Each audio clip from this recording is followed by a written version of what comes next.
Historia de la Redención, capítulo 6. Caín y Abel y sus ofrendas. Caín y Abel, los hijos de Adán, tenían caracteres muy distintos. Abel temía a Dios. Caín, en cambio, albergaba sentimientos de rebeldía y murmuraba contra Dios por causa de la maldición pronunciada sobre su padre y porque la tierra había sido maldita por su pecado.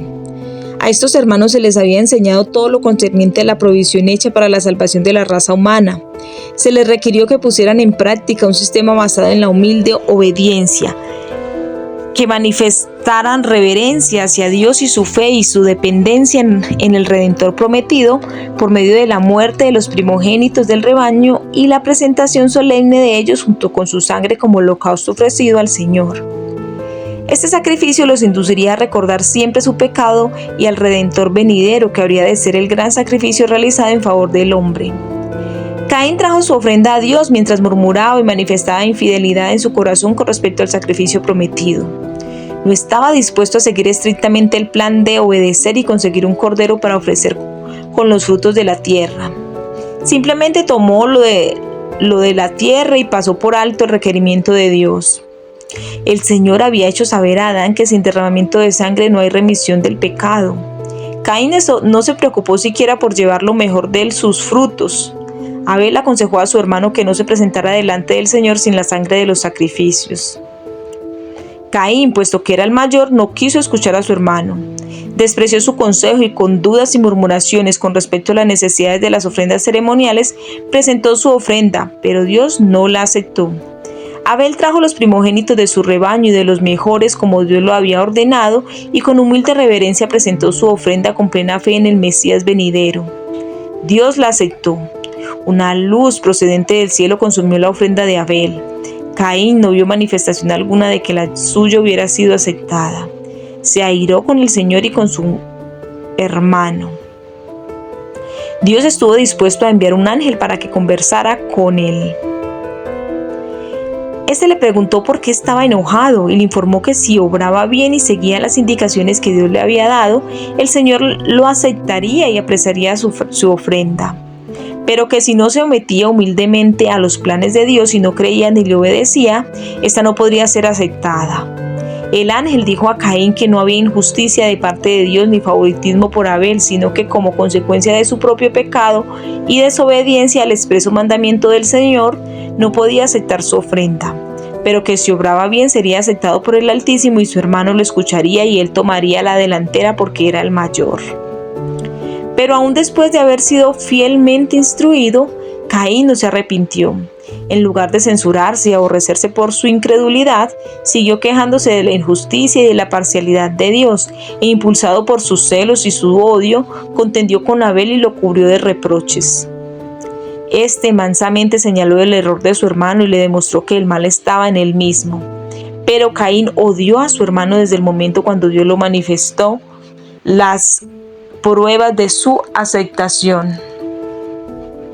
Abel trató de apaciguar su ira al recordarle la compasión que Dios había tenido al conservar con vida a sus padres cuando podía haberles quitado inmediatamente.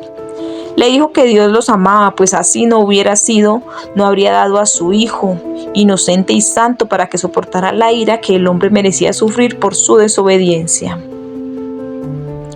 El comienzo de la muerte. Mientras Abel justificaba el plan de Dios, Caín se enojó y su odio creció y ardió contra Abel hasta que en un arrebato de ira le dio muerte. El Señor preguntó a Caín dónde estaba su hermano y éste contestó con una mentira: no sé. ¿Soy yo acaso guarda de mi hermano? Dios le informó que estaba al tanto de su pecado, que conocía todos sus actos, hasta los pensamientos de su corazón, y le dijo: la voz de la sangre de tu hermano clama a mí desde la tierra. Ahora pues, maldito seas tú de la tierra, que abrió su boca para recibir de tu mano la sangre de tu hermano. Cuando labres la tierra, no te volverá a dar su fuerza. Errante y extranjero serás en la tierra. La maldición sobre la tierra fue al principio muy leve, pero entonces, después de la muerte de Abel, recayó sobre ella una doble maldición. Caín y Abel representan dos clases de personas. los justos y los impíos, los creyentes y los incrédulos que debían existir desde la caída del hombre hasta la segunda venida de Cristo.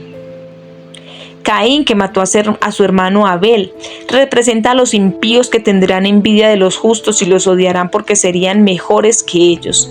Sentirán celos de los justos y los perseguirán y matarán porque sus buenas obras condenarían su conducta pecaminosa.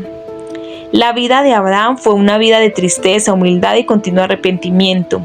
Al enseñar a sus hijos y a sus nietos a temer a Jehová con frecuencia, se les reprochó amargamente su pecado, que había causado tanta miseria a su posteridad. Cuando salió del hermoso Edén, el pensamiento de que debía morir lo sacudió de horror. La muerte le pareció una terrible calamidad. Por primera vez se puso en contacto con la tremenda realidad de la muerte en la familia humana cuando su propio hijo Caín asesinó a su hermano Abel. Lleno de amargo remordimiento por causa de su propia transgresión, privado de su hijo Abel, con plena conciencia de que Caín era asesino y reconociendo la maldición que Dios había pronunciado sobre él, el corazón de Adán se quebrantó de dolor. Con mucha amargura se reprochó su primer gran pecado. Suplicó el perdón de Dios por medio del sacrificio prometido. Sentía profundamente la ira de Dios por el crimen perpetuado en el paraíso. Fue testigo de la corrupción general que finalmente obligó a Dios a destruir a los habitantes de la tierra por medio de un diluvio. La sentencia de muerte que había pronunciado sobre él el Hacedor, que al principio le había parecido terrible, después de haber vivido algunos siglos le pareció justa y misericordiosa de parte de Dios, pues ponía fin a una vida miserable. Cuando Adán vio las primeras señales de decadencia en la naturaleza, cuando cayeron las hojas y se marchitaron las flores, se lamentó mucho más de lo que los hombres de la actualidad se lamentan por causa de sus muertos. Las flores marchitas no eran la mayor causa de su pena, por ser más tiernas y delicadas, sino los altos, nobles y robustos árboles que perdían sus hojas y se deterioraban.